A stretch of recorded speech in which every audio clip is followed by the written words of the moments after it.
अस्सलाम वालेकुम students, welcome to my channel. आज हम EDU 405 का लेक्चर नंबर 2 स्टार्ट करने लगे हैं, जो कि मिड टर्म प्रिपरेशन के हवाले से तैयार किया जा रहा है और वर्चुअल यूनिवर्सिटी के हैंडआउट्स के अकॉर्डिंग ही प्रिपेयर किया जा रहा है। इस लेक्चर में हम टॉपिक नंबर 6 से लेके टॉपिक नंबर 13 तक कवर करेंगे।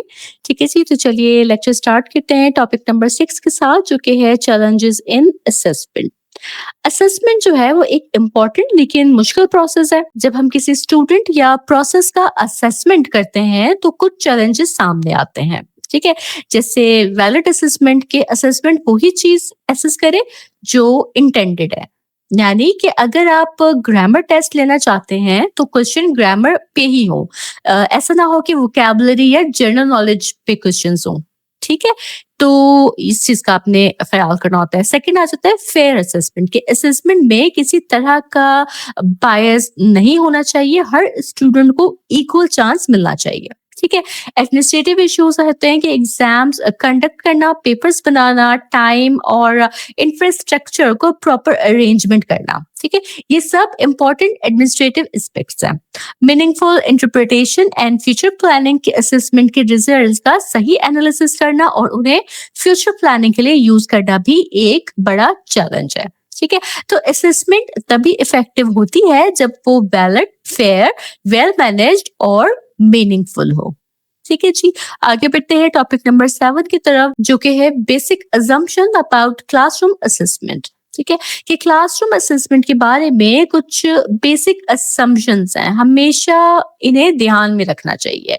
उसमें क्या शामिल है कि टीचर का इस प्रोसेस में सेंट्रल रोल होता है। वो प्लानिंग, कंडक्टिंग और इंटरप्रेटिंग सब स्टेजेस में इन्वॉल्व होती है। ठीक है, असेसमेंट का फोकस स्टूडेंट की लर्निंग पर होता है, ये देखना कि स्टूडेंट ने क्या और कितना सीखा। ठीक है, ये असेसमेंट का फोकस है। असेसमेंट जो है वो एक कंटिन्यूअस प्रोसेस है, ये सिर्फ एग्जाम्स पर खत्म नहीं होती है, बल्कि हर दिन क्लासरूम एक्टिविटीज के जरिए चलती रहती है। ठीक है, और म्यूचुअली बेनिफिशियल कि ये दोनों यानी टीचर और स्टूडेंट इन दोनों के लिए ही फायदेमंद होती है। टीचर अपनी टीचिंग इम्प्रूव करता है और स्टूडेंट अपनी लर्निंग इम्प्रूव करता है। ठीक है, असेसमेंट जो है वो हर सिचुएशन के मुताबिक होती है, हर क्लास, सब्जेक्ट और लेवल के हिसाब से मेथड चेंज हो जाता है। ठीक है जी, इसके बाद हम आगे बढ़ते हैं टॉपिक नंबर 8 की तरफ, जो कि है the concept of assessment and its application to teaching and learning. कि असेसमेंट का पर्पस है प्रोसेस या प्रोडक्ट को जज करना ताकि इम्प्रूवमेंट की जा सके। ठीक है, प्रोसेस का क्या मतलब है? मतलब कि क्लासरूम टीचिंग, टेस्ट लेना, असाइनमेंट्स देना, ये प्रोसेस है। ठीक है, और प्रोडक्ट क्या है कि एक स्टूडेंट जिसने अपनी डिग्री कंप्लीट कर ली है या कोई फिनिश्ड प्रोजेक्ट या प्रोडक्ट किया है उसने। ठीक है, तो असेसमेंट हमें बताती है कि टीचिंग और लर्निंग प्रोसेसेस में क्या चल रहा है और क्या बेहतर हो सकता है। ठीक है, टॉपिक नंबर 9 हमारे पास है क्लासरूम असेसमेंट। इसमें है मेजरमेंट। मेजरमेंट का मतलब है किसी चीज को क्वांटिफाई करना, यानी नंबर्स के जरिए उसकी वैल्यू बताना। ठीक है, जैसे स्टूडेंट के मार्क्स के 80 आउट ऑफ 100 है, या किसी बॉक्स का अगर वेट किया है कि ये 2 किलोग्राम का बॉक्स है। ठीक है, तो मेजरमेंट हमेशा स्केल के स्टैंडर्ड के मुताबिक होती है। ठीक है, इसके बाद हमारे पास क्लासरूम असेसमेंट में आ जाता है टेस्टिंग। टेस्टिंग एक प्रोसेस है जिसमें किसी एबिलिटी या स्किल का टेस्ट लिया जाता है। ठीक है, ये डिसाइड करती है कि स्टूडेंट ने कोई स्पेसिफिक स्किल या नॉलेज हासिल की है या नहीं। सही है, जैसे ड्राइविंग टेस्ट होता है, या IQ टेस्ट है, या क्लास टेस्ट है। ठीक है, तो टेस्टिंग एक शॉर्ट टर्म चेक होती है जो हमें किसी स्पेसिफिक स्किल या टॉपिक का रिजल्ट देती है।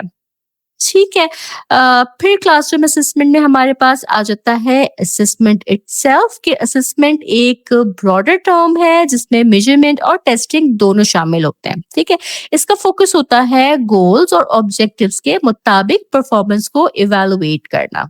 ठीक है, फॉर एग्जाम्पल अगर गोल है कि स्टूडेंट जो है वो 100 इंग्लिश वर्ड्स जो है वो याद करेगा, तो असेसमेंट देखेगी कि स्टूडेंट ने कितने वर्ड्स और किस लेवल तक याद किए हैं। ठीक है? असेसमेंट सिर्फ स्टूडेंट के लिए नहीं बल्कि ऑर्गेनाइजेशंस भी अपने एम्प्लॉइज का असेसमेंट करवाती हैं, जिससे ऑडिट्स होते हैं, इंस्पेक्शंस वगैरह की जाती हैं। ठीक है जी। फिर असेसमेंट में हमारे पास आ जाता है इवैल्यूएशन। इवैल्यूएशन असेसमेंट से भी ज्यादा कॉम्प्रिहेंसिव प्रोसेस है। ये मेजरमेंट, टेस्टिंग और असेसमेंट सबको इंक्लूड करता है। ठीक है। इवैल्यूएशन का मकसद है किसी प्रोसेस या प्रोडक्ट की वैल्यू, जो उसकी वर्थ है, उसका अंदाजा लगाना और इम्प्रूवमेंट के लिए डिसीजन लेना। जैसे अगर एक कोर्स का रिजल्ट जो है वो अच्छा नहीं आया, तो इवैल्यूएशन के जरिए सिलेबस या टीचिंग स्ट्रेटजीज में तब्दीली की जा सकती है। ठीक है जी। आगे बढ़ते हैं और अब बात करते हैं मॉडिफिकेशन और इम्प्रूवमेंट की। तो असेसमेंट का जो फाइनल गोल है ना, वो है इम्प्रूवमेंट। ठीक है।